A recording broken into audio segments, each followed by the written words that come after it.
twigije muri kiliziya natwe tuzagukorera.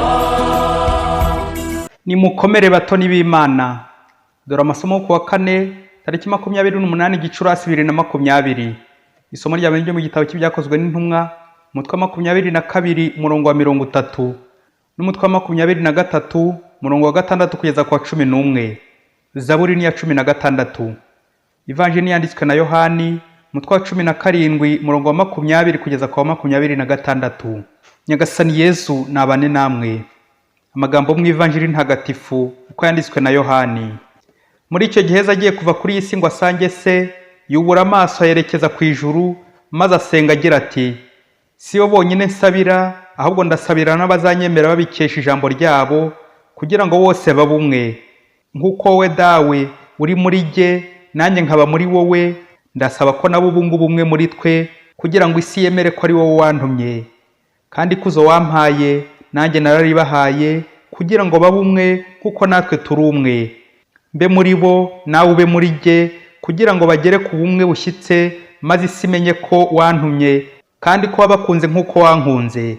Dawe, ndashaka ko aho ndi, abo wampaye nabo tuhabana, kugira ngo babone ikuzo ryanjye wampaye, kuko wankunze isi itararemwa. Dawe w'intungane, isi ntiyakumenye, ariko jye narakumenye, n'aba kandi bamenye ko ari wowe wantumye. Nabamenyesheje izina ryawe, kandi nzakomeza kuribamenyesha, kugira ngo urukundo wankunze rubabemo, nanjye kandi mbabemo. Iyo ni Ivanjili ntagatifu.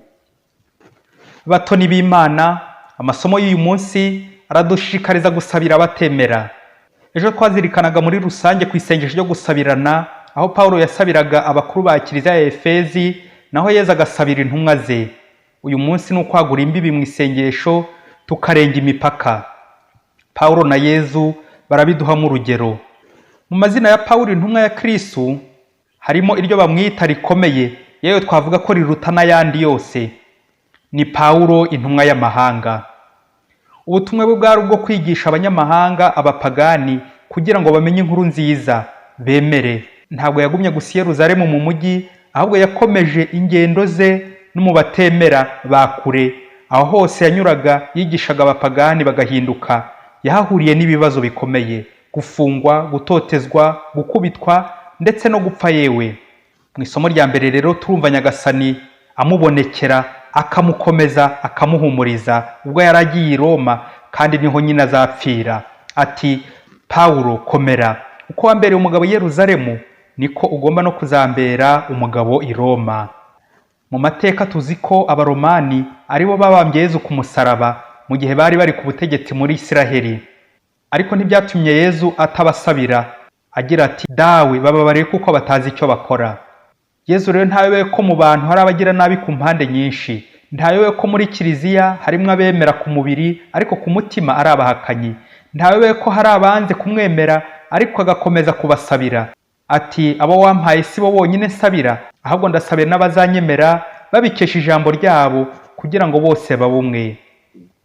Urukundo rwa Yezu ntirugira umupaka. Isengesho Yezu asenga ntirigira umupaka. Ni isengesho ry'umusaseredoti usabira abantu bose ngo babe umwe, mu gikumba kimwe, baragirwe n'umushumba umwe, muri Kiliziya imwe ntagatifu gatolika kandi ishingiye ku ntumwa. Ngira isengesho ry'ingeri zose rirenga amasano y'amaraso, rikagera ku isano isumbi y'amaraso abantu twese dufitanye nk'abana b'Imana muri Kristu Yezu. Bakristu bana b'Imana, hari ubwo twirata tukabona Yezu yaratugiriye impuhwe, nuko twamara kumumenyaho gato tukicara muri Kiliziya tubikesha ukwemera n'abatisimu twahawe, tukibwira ko ijuru twarigezemo. Ubwo bamwe bagatangira gucira imanza abatemera, abatikoze isengesho, abapagani, abagizi ba nabi, ngo ntibazajya mu ijuru. Nyamara tukibagirwa ko impuhwe z'Imana zirenga imipaka, zirenga imbibi. Ngiri rya sengesho rya Yezu rigera ku batemera, abahakanyi rwimbi. Nuko rero ubwirasi bukaganisha abandi ku manza, bati: uriya muntu ni umusambanyi ku rwego mpuzamahanga, ahubwo se namusabira agahinduka. Uriya mwicanyi wamaze abantu ashobora guhinduka, kiriya gisambo cyahinduka. Uriya musinzi hari iki isengesho ryamukoraho? Ugashyira abandi mu gatebo, ngo nta mukiro bazabona, ngo ntibajya mu ijuru, ngo kubasengera ni nko guta inyuma yahuye. cyangwa kumena amazi ku ibuye. Rimwe na rimwe wabona abandavuye kubera ubucakara bw'icyaha barimo, ukaba wabacira wa mugani w'ikinyarwanda ngo akabaye icwende ntikoga, ngo niyo koze ntigashira umunuko. Ye baba we, mbese ukabatereka mu gatebo k'ikibi gusa. Nyamara abahanga mu iyobokamana bemeza ko akabaye icwende gashobora koga kagacya kandi kagashira umunuko bitewe n'ukoza, aho kogereza n'icyo akoresha koza.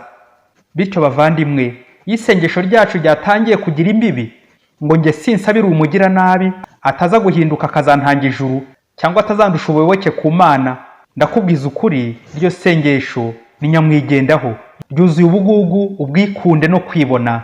Rirabangamira Roho Mutagatifu igihe uri kugabanya imbaraga z'Imana.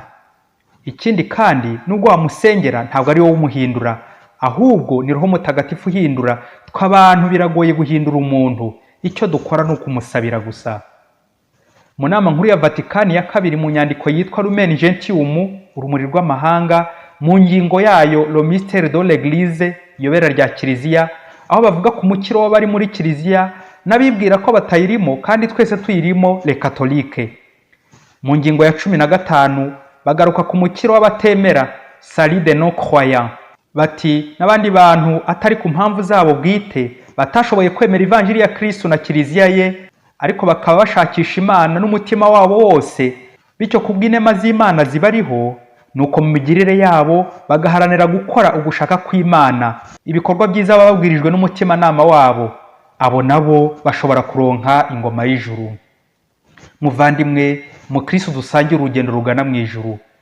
Ntabwo ijuru ari ry'ababatijwe gusa, yewe bagaragara neza inyuma gusa ko bemera, ahubwo ijuru rigenewe bose. Twese twaremeye kuzajya mu ijuru.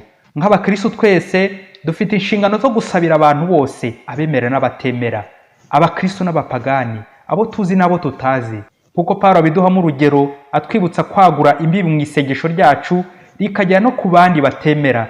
Tuze kuzirikana imirongo 2 ya Bibiliya, ariyo Abanyaroma umutwe wa 10 umurongo wa 1, n'ibaruwa ya mbere ya Timote umutwe wa 2 umurongo wa 4, kuko Imana ishaka ko abantu bose bakira kandi bakamenya ukuri.